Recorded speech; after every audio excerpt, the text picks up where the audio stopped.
Hello friend, जय Shri Krishna. Welcome back to my Bhagavad Gita 51 day challenge. I hope आप सब ठीक होंगे और भगवत गीता को बहुत अच्छे से समझ भी रहे होंगे। तो चलो जी स्टार्ट करते हैं भगवत गीता का चैप्टर 2 गीता का सार से श्लोक नंबर 7। विश्व की स्थिति ऐसी है कि बिना चाहे जीवन की उलझनें स्वतः उत्पन्न हो जाती हैं। कोई नहीं चाहता कि आग लगे, किंतु फिर भी वह लगती है और हम अत्यधिक व्याकुल हो उठते हैं। जीवन की उलझनों को समझने तथा उनका समाधान करने के लिए हमें परंपरागत गुरु के पास जाना चाहिए। जिस व्यक्ति का प्रामाणिक गुरु होता है वह सब कुछ जानता है।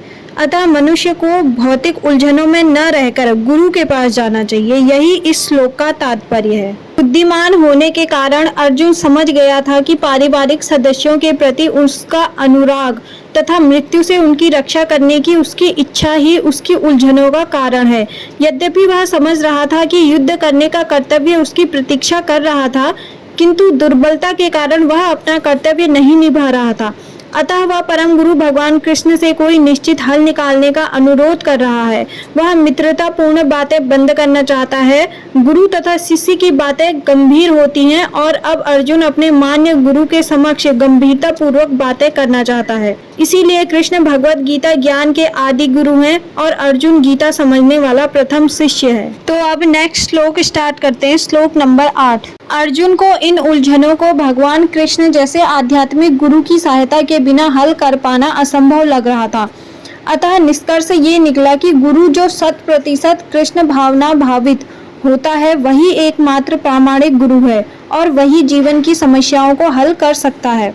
कोई व्यक्ति चाहे वह वैदिक ज्ञान में दक्ष हो या निम्न जाति में जन्मा शूद्र हो या किसी सन्यासी, यदि वह कृष्ण के विज्ञान में दक्ष है तो वह यथार्थ प्रामाणिक गुरु है। विद्वान ब्राह्मण भले ही वह संपूर्ण वैदिक ज्ञान में पारंगत क्यों न हो, यदि वह वैष्णव नहीं है या कृष्ण भावनामृत में दक्ष नहीं है तो वह गुरु बनने का पात्र नहीं है।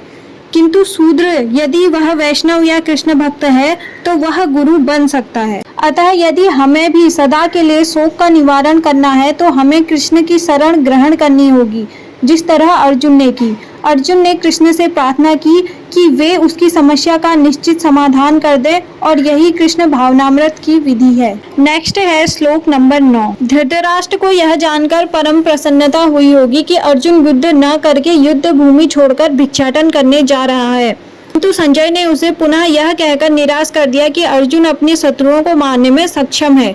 यद्यपि कुछ समय के लिए अर्जुन अपने पारिवारिक स्नेह के प्रति मिथ्या शोक से अभिभूत था, किंतु उसने शिष्य रूप में अपने गुरु श्री कृष्ण की शरण ग्रहण कर ली है। इससे सूचित होता है कि शीघ्र ही वह इस शोक से निवृत्त हो जाएगा और आत्म साक्षात्कार या कृष्ण भावनामृत के पूर्ण ज्ञान से प्रकाशित होकर पुनः युद्ध करेगा। इस तरह धृतराष्ट्र का हर्ष भंग हो जाएगा। अब स्टार्ट करते हैं श्लोक नंबर 10। हे भरतवंशी धृतराष्ट्र, उस समय दोनों सेनाओं के मध्य शोक मग्न अर्जुन से कृष्ण ने मानो हंसते हुए ये शब्द कहे। कृष्ण हंस रहे थे क्योंकि उनका मित्र अब उनका शिष्य बन गया था। नेक्स्ट है श्लोक नंबर 11। भगवान ने तत्काल गुरु का पद संभाला और अपने शिष्य को अप्रत्यक्ष मूर्ख कहकर डांटा। उन्होंने कहा, तुम विद्वान की तरह बातें करते हो, किंतु तुम यह नहीं जानते कि जो विद्वान होता है, अर्थात जो यह जानता है कि शरीर तथा आत्मा क्या है, वह किसी भी अवस्था में शरीर के लिए, चाहे वह जीवित हो या मृत, शोक नहीं करता। यह शरीर जन्मता है और आज या कल इसका विनाश निश्चित है। अतः शरीर उतना महत्वपूर्ण नहीं है जितना कि आत्मा है।